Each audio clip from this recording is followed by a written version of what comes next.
கிறிஸ்துவுக்குள் பிரியமானவர்களே, இன்றைய இறைவார்த்தை, பலியை அல்ல இரக்கத்தையே விரும்புகிறேன். புனித மத்தேயு எழுதிய நற்செய்தி 9ஆம் அதிகாரம் 9 முதல் 13 முடிய உள்ள வசனங்கள்.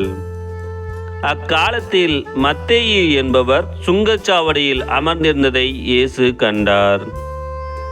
அவரிடம், என்னை பின்பற்றி வா என்றார். அவரும் எழுந்து இயேசுவை பின்பற்றி சென்றார்.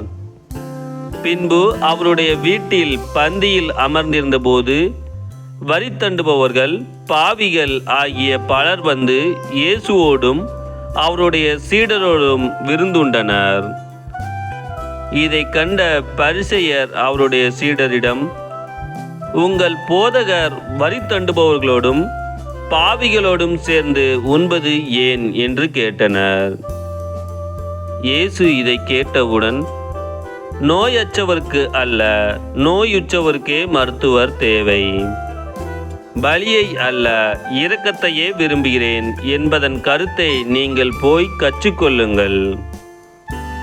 ஏனெனில் நேர்மையாளரை அல்ல, பாவிகளையே அழைக்க வந்தேன் என்றார்.